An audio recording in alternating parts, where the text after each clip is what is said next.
Breaking news చూస్తున్నాం. తెలంగాణ రాజకీయాల్లో కీలక పరిణామం చోటు చేసుకుంది. పరువు పోక మునిపే మన ప్రవర్తనతో మన పనితో దాన్ని కాపాడుకునే ప్రయత్నం చేద్దామనే ఒక ఆలోచనతో తెలంగాణ రాష్ట్ర ప్రభుత్వంతో పాటుగా పార్టీ ఫిరాయించిన 10 మంది ఎమ్మెల్యేలు సిద్ధమయ్యారట.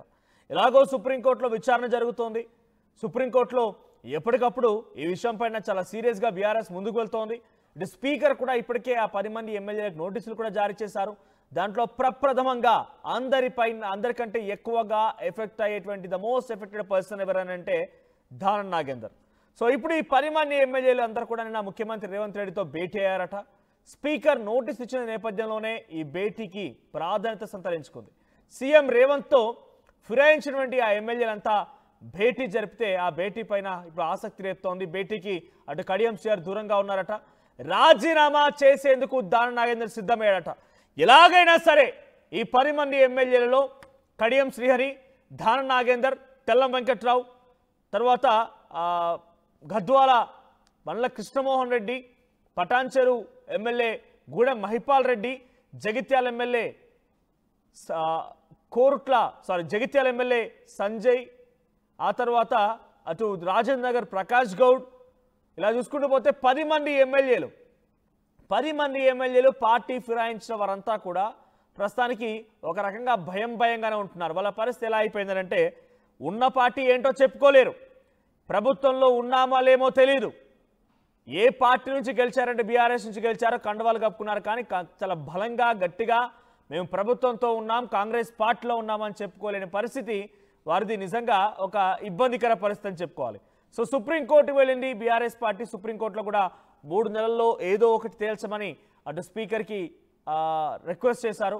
సో స్పీకర్ చెప్పిన నేపథ్యంలో స్పీకర్ నుంచి ఇప్పుడు నోటీసులు కూడా అందాయి 10 మంది ఎమ్మెల్యేలకి. సో వీళ్ళంతా కూడా the most affected పర్సన్లో Danam Nagender ఉన్నారు. 10 మంది ఎమ్మెల్యేలంతా కూడా ప్రస్తుతానికి వారంతా ఇబ్బందులు పడుతున్నారు. సో పరువు పోయి మనమంతా కూడా మాపై వేటుపడి మా పరువులు కోల్పోయి పరువు పోయే కంటే ముందే ఏదో రకంగా మేము కూడా రాజీనామా చేద్దామనే ఆలోచనతో ఉన్నారట.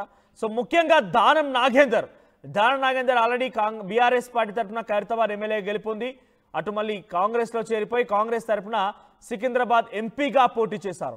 సో ఆయన పైన చాలా పక్కాగా పకడ్బందీగా అన్ని రకాల ఆధారాలు ఉన్నాయి కాబట్టి ఆయన పైన వేటు పడడం ఖాయంగా కనబడుతోంది. సో ఈ నేపథ్యంలోనే నేను రాజీనామా చేస్తా, నాకు జూబ్లీహిల్స్ ఉప ఎన్నికల్లో జూబ్లీహిల్స్ టికెట్ ఇవ్వండి, ఖైరతాబాద్లో ఎవరిని మీరు అవకాశం కల్పించినా, ఖైరతాబాద్లో ఎవరికి అవకాశం ఇచ్చినా వారిని గెలిపించే బాధ్యత నేను తీసుకుంటానని చెప్పి దానం నాగేందర్ ముఖ్యమంత్రి రేవంత్ రెడ్డి ముందు ఈ ప్రస్తావన తీసుకొచ్చినట్టు తెలుస్తోంది. సో జూబ్లీహిల్స్ ఉప ఎన్నికల్లో టికెట్ ఇవ్వండి, నేను గెలుస్తాను, ఖైరతాబాద్లో ఎవరు నిలబెట్టినా కూడా అక్కడ నేను గెలిచే విధంగా వారికి అన్ని రకాల సహాయ సహకారం అందిస్తానని చెప్పి అటు దానం నాగేందర్ చెప్పినట్టు తెలుస్తోంది. సో అటు BRS party working president KTR కూడా త్వరలోనే జిల్లాల పర్యటన చేయబోతున్నారు. చాలా బలంగా గట్టిగా చెప్తూ ఉన్నారు, ఎలాగైనా సరే తెలంగాణ రాష్ట్రంలో 10 నియోజకవర్గాల్లో ఉప ఎన్నిక రాబోతోంది అని చెప్తున్నారు ఆయన. సో ఉప ఎన్నికల కోసం మేము సిద్ధమయ్యాం, పర్యటన కూడా సిద్ధం చేసుకుంటాం అన్న రకంగా వారంతా ప్రయత్నాలు చేస్తూనే ఉన్నారు. సో ఒకవైపు బీఆర్ఎస్ పార్టీ ప్రయత్నాలు, సుప్రీంకోర్టు ఆదేశాలు, స్పీకర్ నోటీసులు ఇవన్నీ కూడా ఆ 10 మంది ఎమ్మెల్యేలని భయభ్రాంతకు గురి చేశాయి. అందుకే వారిలో ముఖ్యంగా దానం నాగేందర్ లాంటి వాళ్ళు రాజీనామా చేసి మరి ఎన్నికలకు దిగాలని చూస్తున్నారట. సో చాలా మంది 10 మంది ఎమ్మెల్యే ఒక వర్షం కూడా ఈ రకంగానే కనబడుతోంది. 10 మంది కూడా మేము రాజీనామా చేస్తాం, మళ్ళీ బరిలోకి దిగుదామని ఒక ఆలోచనతో ఉన్నారట.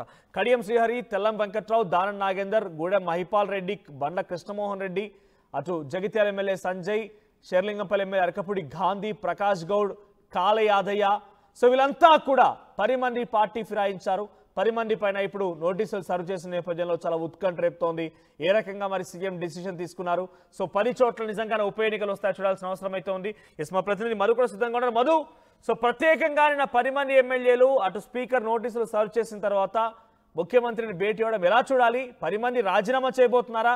అటు పరువు పోక మునిపే సుప్రీంకోర్టు ఆదేశాలతో కొంత ఇబ్బందికర పరిస్థితులు ఉన్నాయి కాబట్టి పరువు పోక మునిపే దాన్ని చేజెక్కించుకునే ప్రయత్నం, తిరిగి సత్తా చాటే ప్రయత్నం ఈ 10 మంది చేయబోతున్నారా?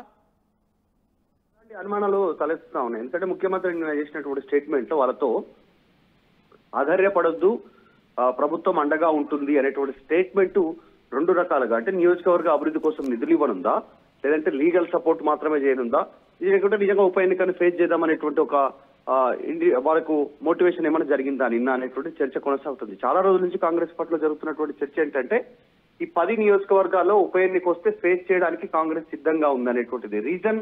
ఒకటి, ఉప ఎన్నిక జరిగితే అక్కడ ఈ 10 స్థానాలు బీఆర్ఎస్ పార్టీ, అందులో కొన్ని కోల్పోయి మిగతా స్థానాలు కాంగ్రెస్ దక్కించుకున్న కాంగ్రెస్ కి ఇప్పుడు లాభమే జరిగేటువంటి అవకాశం ఉంది రాజకీయ పరంగా. సో కాంగ్రెస్ నే కోరుకుంటున్నారు అనేటువంటి చర్చ వచ్చే అవకాశం ఉంది. మిగతా స్థానాలు అంటే 10కి 10 బీఆర్ఎస్ గెలిచే పరిస్థితి లేదు కాబట్టి ఇప్పటికిప్పుడు అందులో సగం స్థానాలను బీఆర్ఎస్ కోల్పోయినా కూడా సో బీఆర్ఎస్ ను ఇంకా ప్రజలు నమ్మట్లేదు అనేటువంటి ఒక మెసేజ్ ని తీసుకెళ్లే ప్రయత్నం కూడా పొలిటికల్ గా చేసే అవకాశం ఉంటుంది. సాధారణంగా ఉప ఎన్నికల్లో మనం గతంలో చూసాం, అధికార పార్టీకి చాలా ఎక్కువ శాతం మొగ్గు చూపేటువంటి అవకాశం ఉంటుంది ప్రజలు, ఏదో కొన్ని ప్రత్యేక పరిస్థితులు మినహాయిస్తే.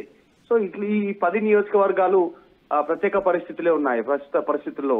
మళ్ళీ వీళ్ళు గెలిస్తే, బీఆర్ఎస్ నుంచి గెలిస్తే మళ్ళీ అభివృద్ధి శూన్యం అనేటువంటి ఒక మెసేజ్ ని తీసుకుపోయే పరిస్థితి ఉంటుంది నియోజకవర్గాల్లో. కాబట్టి అధికార పార్టీకి లబ్ధి చేకూరే అవకాశం ఉంటుంది. కాకపోతే నిన్న ముఖ్యమంత్రి వీరితో భేటీ అయిన తర్వాత మొత్తం 10 మందితో సమాచారం ఇస్తే ఒక కడియం శ్రీహరి జ్వరం కారణంగా రారు అంటూ గైర్హాజరైనట్టుగా తెలుస్తోంది. మొత్తం 9 మందితో పిసిసి చీఫ్ మహేష్ కుమార్ గౌడ్, మంత్రులు, అడ్వకేట్ జనరల్ ప్రభుత్వానికి సంబంధించి ఆయన కూడా భేటీ అయ్యారు. ఒకవేళ మీకు పైన అనర్హత వేటు పడే అవకాశం ఉంటే లీగల్ గా అంతా సపోర్ట్ చేస్తామనేటువంటి ఒక మెసేజ్, ఒక ధైర్యాన్ని చెప్పే ప్రయత్నం చేశారు.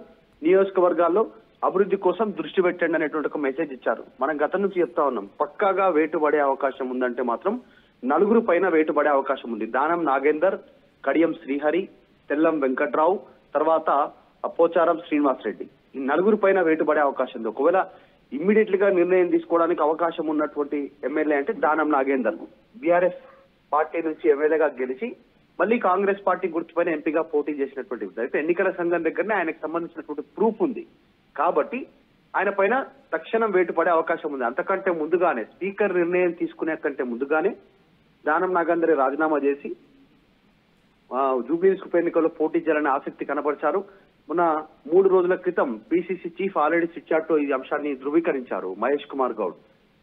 దానం నాగేందర్ ఖైరతాబాద్ కు రాజీనామా చేసి జూబ్లీహిల్స్ లో పోటీ చేస్తానంటున్నారు. ఖైరతాబాద్ లో గెలిపించే బాధ్యత కూడా ఉప ఎన్నికల్లో పూర్తి నేనే తీసుకుంటాననేటువంటి చర్చ చేస్తా ఉన్నారు. దానికి పార్టీ అధిష్టానం ఎట్లా రియాక్ట్ అవుతుంది ఇంతవరకు ఇంకా క్లారిటీ లేదు. కాకపోతే ఎందుకు ఆయన జూబ్లీహిల్స్ వైపు దృష్టి పెడతా ఉన్నారంటే, జూబ్లీహిల్స్ నుంచి గెలిచేటువంటి అభ్యర్థి ఈసారి ఖచ్చితంగా మంత్రివర్గంలో ఉండే అవకాశం ఉంది. ఇప్పుడు మున్నూరు కాపు సామాజిక వర్గానికి చెందినటువంటి వ్యక్తి దానం నాగేందర్, ఆ సామాజిక వర్గం నుంచి ఎవరు కేబినెట్ లో లేరు, హైదరాబాద్ నుంచి ఎవరు లేరు, తర్వాత బీసీ సామాజిక వర్గం, ఈ 3 అంశాలు కలిసి వస్తాయనేటువంటి Danam Nagender political plan.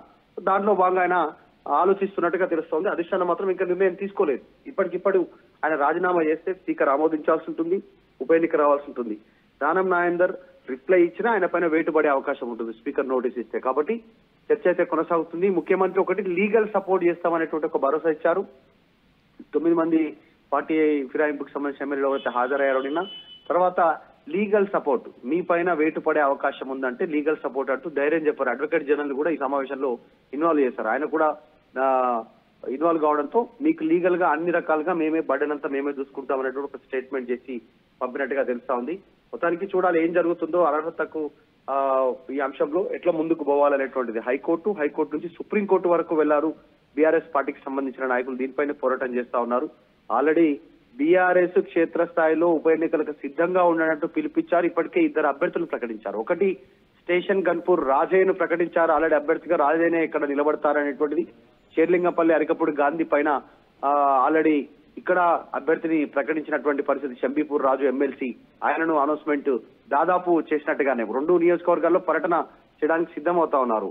Next అన్ని నియోజకవర్గాల్లో, మిగతా 8 నియోజకవర్గాల్లో కూడా విస్తృత స్థాయి సమావేశాలు, అక్కడ అభ్యర్థిని ప్రకటించేటువంటి ఒక సంప్రదాయానికి బీఆర్ఎస్ పూనుకుంటుంది. కేటీఆర్ త్వరలోనే పర్యటించనున్నాను. సో ఈ నేపథ్యంలో సీఎం భేటీ కావడం పైన చర్చ కొనసాగుతా ఉంది. Right, thank you Madhu. So మొత్తం మీద 10 మంది పార్టీ ఫిరాయించిన ఎమ్మెల్యేల నుంచి 9 మంది ముఖ్యమంత్రి రేవంత్ రెడ్డితో హాజరయ్యారు. కడియం శ్రీహరి వివిధ కారణాల చేత ఆయన హాజరుగానట్టు తెలుస్తోంది. సో ఈ 9 మందిలో వారంతా కూడా ప్రభుత్వం దగ్గర నుంచి మేమే అన్ని రకాల బాధ్యతలు తీసుకుంటాము, లేకపోతే స్పీకర్ నోటీసులకి సమాధానం ఇవ్వాలా వద్దా, లేకుంటే మేము పార్టీలోనే ఉన్నామని చెప్పాలా, పార్టీలో లేమని చెప్పాలా, సుప్రీంకోర్టు డెసిషన్తో ఎలా ఉండబోతుందని రకంగా వారంతా మాట్లాడుతున్నారట. సో దానం నాగేందర్ మొదటి నుంచి మనం చెప్తుంది ఒకటే, Danam Nagender the most affected person దీంట్లో. ఆయన బీఆర్ఎస్ పార్టీ తరఫున ఎమ్మెల్యేగా పోటీ చేసి గెలుపొంది తర్వాత అటు కాంగ్రెస్లో చేరిపోయి ఎంపీగా పోటీ చేశారు. సో ఈ నేపథ్యంలో ఆయన పైన చాలా మోస్ట్ ఎఫెక్టెడ్ పడే అవకాశం కనబడుతోంది. సో ఆయన కూడా అటు ప్రభుత్వం దగ్గర నిన్న ముఖ్యమంత్రి రేవంత్ రెడ్డితో భేటీ అయిన సందర్భంలో నేను రాజీనామా చేస్తాను, ఖైరతాబాద్కి జూబ్లీ హిల్స్ ఉప ఎన్నికలు అంటే నాకు టికెట్ ఇవ్వండి, నేను అక్కడ పోటీ చేస్తాను, పోటీ చేసి ఖైరతాబాద్ ఎవరిని క్యాండిడేట్ నిలిపినా కూడా నేను వారికి సహకరిస్తానని చెప్పి ఆయన చెప్పుకొచ్చే ప్రయత్నం చేశారట. సో మరి ప్రభుత్వం ఏ రకంగా ముందుకెళ్తున్న చూడాలి. అడ్వకేట్ జనరల్ కూడా ఈ భేటీలో పాల్గొన్నారు. మరి లీగల్ ఫైట్ కోసం కాంగ్రెస్ సిద్ధమైందా, లేదంటే రాజీనామా చేయించి మళ్ళీ ఎన్నికల బరిలో ఉండబోతున్న చూడాల్సిన అవసరం అయితే ఉంది. నిజంగానే రాజీనామా చేసి మళ్ళీ ఎన్నికల బరిలో ఉండాల్సి వస్తే సో మీ అభిప్రాయం ఏంటి కామెంట్ చేయండి. మీరే పార్టీకి సపోర్ట్ చేస్తారు? కాంగ్రెస్,